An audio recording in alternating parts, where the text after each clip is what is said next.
नमस्कार साथियों, कर्मसु कौशलम यूट्यूब चैनल पर आपका स्वागत है।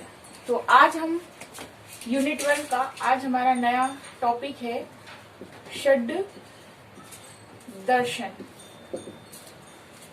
तो आज हम पढ़ेंगे षड दर्शन के बारे में। तो षड दर्शन को समझने से पहले हम समझेंगे शुरुआत हुई भारतीय दर्शन से।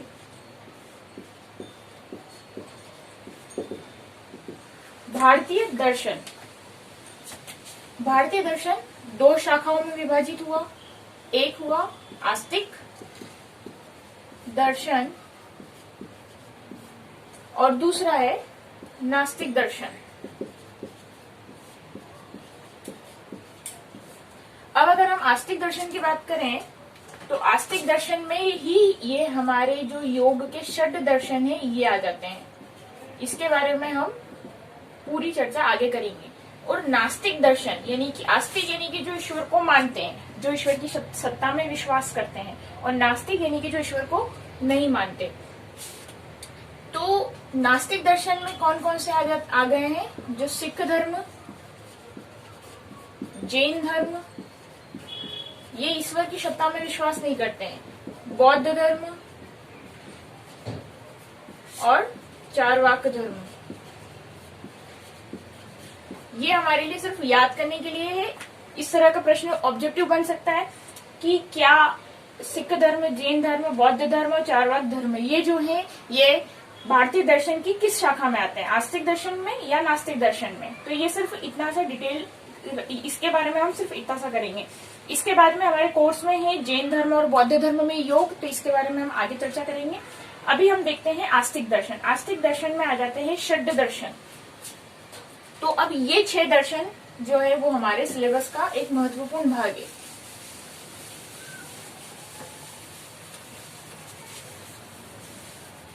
तो अब हम देखते हैं इन षड दर्शन के बारे में। ये 6 दर्शन, एक एक दर्शन, उनके प्रतिपादक यानी कि किसने उनकी स्थापना करी, कौन उनके मुख्य है, और उसका बारे में जो थोड़ा सा संबंध, उसका जो लक्ष्य है उसके बारे में थोड़ा थोड़ा हम डिटेल में देखते जाएंगे। तो सबसे पहले हम देखते हैं न्याय दर्शन।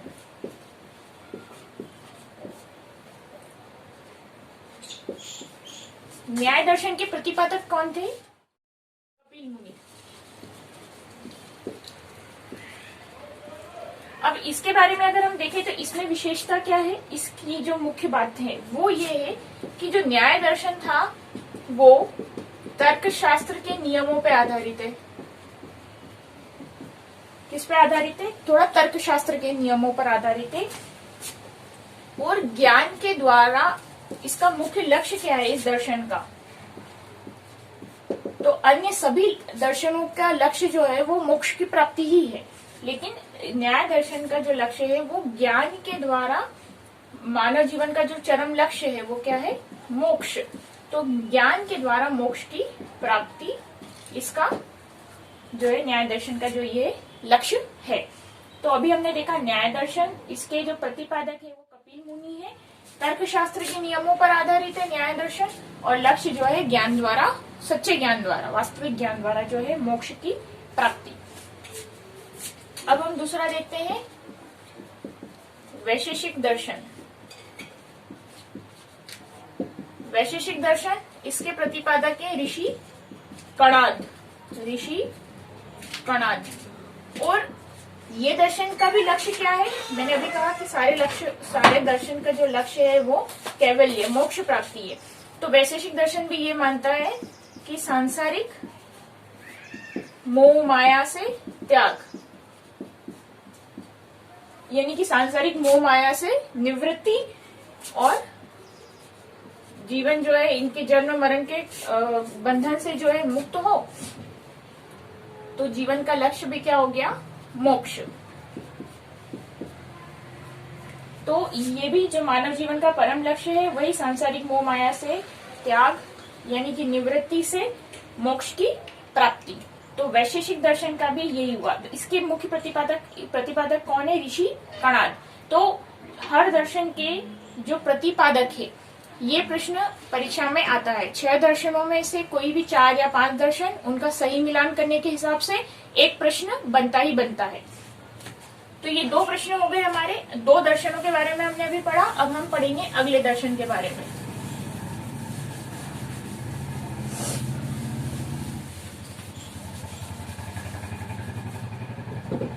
अगला हमारा है, तीसरे नंबर पे हम पढ़ेंगे सांख्य दर्शन के बारे में।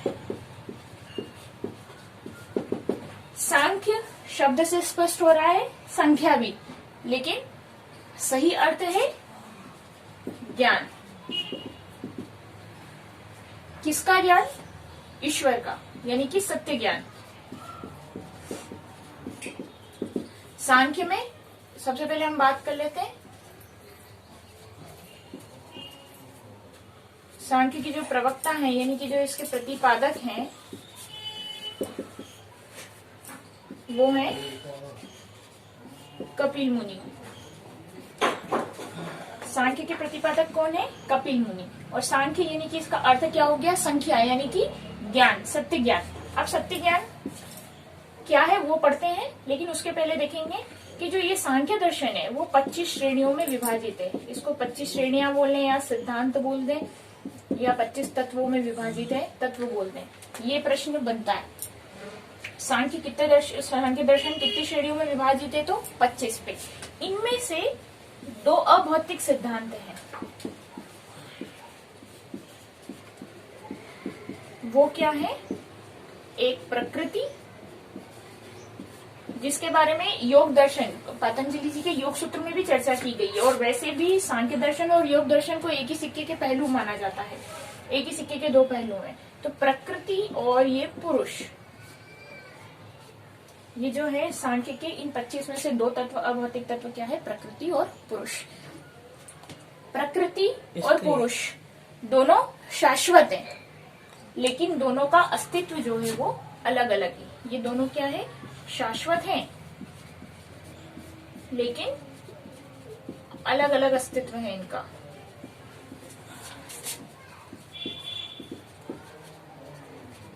इनका अस्तित्व क्या है? अलग अलग है। लेकिन अविद्या और अज्ञान के कारण मनुष्य जो है प्रकृति और पुरुष को एक समझता रहता है। तो जब प्रकृति और पुरुष के भेद का ज्ञान व्यक्ति प्राप्त कर लेता है, तो वही क्या है? सत्य ज्ञान है, और वही तत्व ज्ञान है, और वही जो है लक्ष्य है, मोक्ष, कैवल्य। सांख्य दर्शन ये मानता है कि प्रकृति और पुरुष के मिलन से ही जो है पूरे ब्रह्मांड की रचना हुई है। लेकिन जब मनुष्य प्रकृति और पुरुष को के भेद को, के अंतर को समझ लेता है, तब जो है उसको सच्चा ज्ञान प्राप्त हो जाता है। यही सांख्य यानी कि जो सत्य ज्ञान है, ये प्रकृति और पुरुष के भेद का ज्ञान है। और ये ज्ञान प्राप्त करने के बाद ही जो है मोक्ष, यानी कि ये पर्यायवाची है, मोक्ष, कैवल्य और निर्वाण, ये सब एक ही बात है। तो मानव जीवन का जो परम लक्ष्य है वही है। तो ये किस पर मानता है? पहले तो जन्म, फिर जीवन जीना, पहले जन्म, फिर जीवन, फिर मरण, और फिर वापस से पुनर्जन्म। तो ये जन्म, फिर जीवन, फिर मरण और पुनर्जन्म, ये जो चक्र है, इस चक्र को मिटाना, इस चक्र के भेद का ज्ञान, इस चक्र को मिटा करके कैवल्य की प्राप्ति करना ही सांख्य दर्शन का मुख्य लक्ष्य है। हमने अभी शुरू में बात करी थी कि हर दर्शन का लक्ष्य जो है यही आएगा, मोक्ष की प्राप्ति। मार्ग थोड़े थोड़े अलग अलग हैं उसके अंदर। अब हम आगे पढ़ेंगे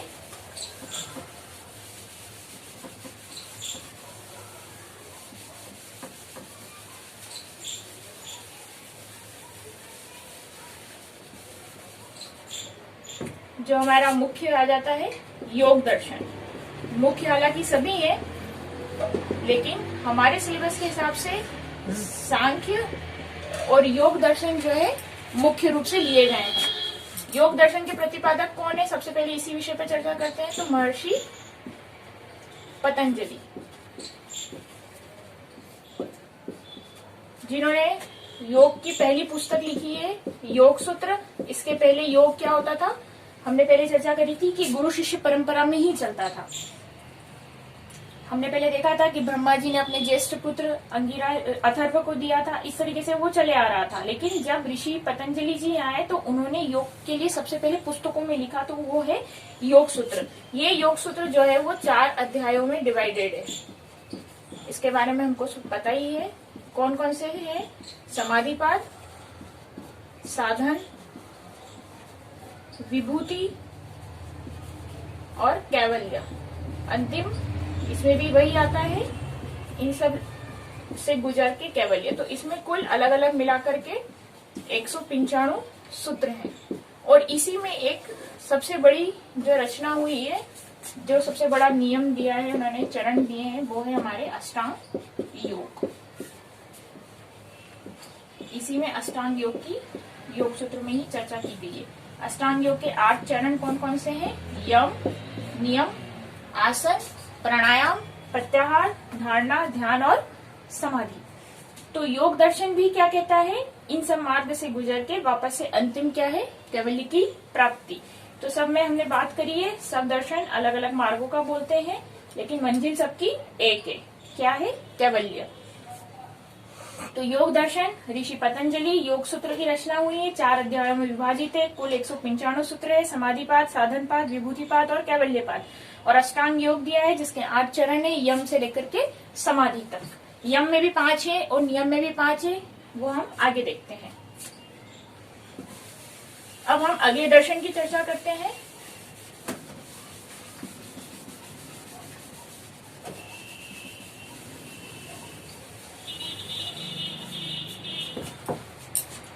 अब 5वां दर्शन है हमारा मीमांसा। मीमांसा यानी कि क्या करना? खोज करना, अन्वेषण करना, मनन करना। अब किस पे मनन करना? वही ईश्वर प्राप्ति के जो मार्ग हैं, जो है उस पर मनन, अन्वेषण करना, मनन करना। इसको पूर्व मीमांसा भी बोलते हैं। पहले इनके हम प्रतिपादक के बारे में बात करते हैं। तो मीमांसा की जो प्रतिपादक है वो कौन है? महर्षि जैमिनी। पूर्व मीमांसा भी कहते हैं। अब इसको पूर्व मीमांसा क्यों कहते हैं? क्योंकि इसमें है ना वेदों के बारे में चर्चा की गई है। तो पूर्व यानी कि वेदों के पूर्व भाग की चर्चा की गई है। इसमें वेदों के पूर्व भाग की चर्चा की गई है। और इसमें वेदों को उस दौरान के जो ऋषि मुनि हुए हैं उन्होंने वेदों को सबसे प्रथम स्थान दिया है। ईश्वर से भी तुलना नहीं करी है उनकी। तो पूर्व मीमांसा में वेदों के आरंभिक भाग का यानी कि पूर्व भाग का वर्णन मिलता है, इसलिए इसको पूर्व मीमांसा कहते हैं। इसके बारे में कुछ विशेष ज्यादा नहीं है। और इसके जो प्रतिपादक है वो मुख्य है हमारा प्रश्न, तो वो है महर्षि जैमिनी। अब इसके बाद में हम करते हैं, ये हो गया मीमांसा या पूर्व मीमांसा। तो पहले के लिए पूर्व और बाद वाले के लिए उत्तर, तो उत्तर मीमांसा। अब आप समझ ही गए होंगे, वेदों के इसमें पूर्व भाग की चर्चा की गई है और उत्तर मीमांसा में क्या हुआ है? वेदों के अंतिम भाग की। अब वेदों का अंतिम भाग मतलब ऐसा नहीं है कि वेदों के आखिरी भाग को लेकर के चले। अंतिम भाग यानी कि वेदों का सार, वेदों का सर्वश्रेष्ठ भाग। तो वो कौन है? वेदांत यानी कि वेदों का अंत। और वेदांत किसको कहते हैं हम? उपनिषद को। तो उत्तर मीमांसा में किसकी चर्चा की गई है? वेदों के सर्वश्रेष्ठ भाग वेदांत यानी कि उपनिषद की चर्चा की गई है। बोला जाता है इसको अंतिम भाग ही है। प्रश्न भी इसी तरीके से बन जाता है। और इसकी भी संधि विच्छेद यही हुई है, वेदांत यानी कि वेदों का अंत यानी कि सर्वश्रेष्ठ भाग, उससे हुई रचना उपनिषद की। उपनिषद के बारे में हम पहले पढ़ चुके हैं। तो उत्तर मीमांसा में क्या हुआ है? यानी कि वेदों के अंतिम भाग। पूर्व मीमांसा में वेदों के आरंभिक भाग की चर्चा हुई, उत्तर मीमांसा में वेदों के अंतिम भाग की चर्चा हुई है। अब वैसे तो इसके प्रतिपादक में एक मत नहीं है, क्योंकि इसमें 3 अलग अलग वेद, अद्वैत और विशिष्ट अद्वैत, ये 3 अलग अलग शाखाओं में बटा। उनके अलग अलग शंकराचार्य जी गुरु जी हुए हैं। तो वैसे इसके प्रतिपादक को जो है वो 3 जिन शाखाओं में बटा है, अगर वैसा प्रश्न बनता है तो उनके अलग अलग हो जाएंगे, वो अभी हम चर्चा करेंगे। लेकिन इसके प्रतिपादक किसे मानते हैं? ऋषि बादरायण जी या हमारे वेद व्यास जी। ये थोड़ा सा लाइट हो गया है, देख लीजिएगा। ऋषि बादरायण जी या वेद व्यास जी। तो उत्तर मीमांसा के प्रतिपादक कौन हो गए हैं? वेद व्यास जी। तो हम बात कर रहे थे उत्तर मीमांसा, यानी कि वेदांत दर्शन। अब चूंकि उत्तर मीमांसा में क्या है, उत्तर मीमांसा दर्शन जो है उसमें वेदों के अंतिम भाग की चर्चा हुई है, इसलिए उसको वेदांत दर्शन भी बोलते हैं, उत्तर मीमांसा दर्शन भी बोलते हैं, है ना। अब मैंने पहले बताया था कि ये एक विचारधारा नहीं, ये अलग अलग विचारधाराओं का संग्रह है ये दर्शन। तो इसमें इसकी जो दर्शन पद्धति है वो है वेदांत, और ये जो है वो 3 शाखाओं में विभाजित है। वेदांत दर्शन 3 शाखाओं में विभाजित है। 3 शाखाएं कौन कौन सी हैं? द्वैत, अद्वैत और विशिष्टाद्वैत।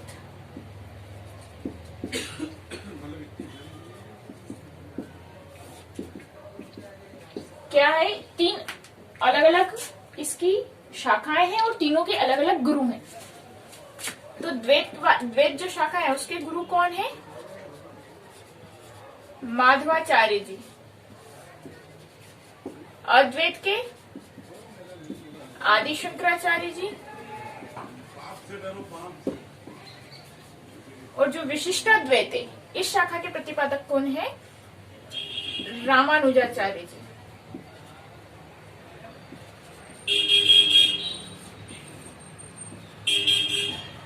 ये प्रश्न परीक्षा में बनता है, एक ऑब्जेक्टिव बनता ही बनता है, और या फिर मैच द कॉलम के हिसाब से जो है 3 प्रश्न बन जाएंगे, द्वैत, अद्वैत और विशिष्टाद्वैत। तो द्वैत जो शाखा है वो माधवाचार्य जी संस्थापक प्रतिपादक है, अद्वैत के आदि शंकराचार्य जी और विशिष्टाद्वैत के रामानुजाचार्य जी। और ये तीनों ही जो गुरु हैं उन्होंने ज्ञान का जो वास्तविक स्रोत है वो किसे माना है? वेद को। ये भी याद रखने जैसी बात है, इन तीनों का जो मुख्य था फोकस, यानी कि मुख्य जो इन्होंने स्रोत ज्ञान का जो माना है वो किसे माना है? वेद को ही माना है। तो आज के लिए षड दर्शन का हमने ये टॉपिक पूरा कंप्लीट किया है, जिसमें 6 दर्शन, उनके प्रतिपादक और उनके मुख्य विषय, उनके लक्ष्य के बारे में चर्चा करी है। ऐसे ही हम आगे और किसी दूसरे टॉपिक पर अपनी यूनिट 1 के अगले टॉपिक पर चर्चा करेंगे। तो तब तक आपका काम है इसको अच्छे से इसके नोट्स बनाना, इनको याद करना, और जो है ज्यादा से ज्यादा अगर आपको ये मेरा चैनल और मेरे वीडियोस पसंद आ रहे हैं तो कर्मसु कौशलम यूट्यूब चैनल को ज्यादा से ज्यादा शेयर करें, चैनल को सब्सक्राइब करें, बेल आइकन में दबाएं ताकि आपको वीडियोस लगातार अपडेट मिलते रहें, और ज्यादा से ज्यादा लोगों तक योग के जो जिज्ञासु हैं यानी और ये जो यूजीसी नेट की तैयारी कर रहे हैं उनमें ज्यादा से ज्यादा लोगों तक आप इसको शेयर करें। धन्यवाद।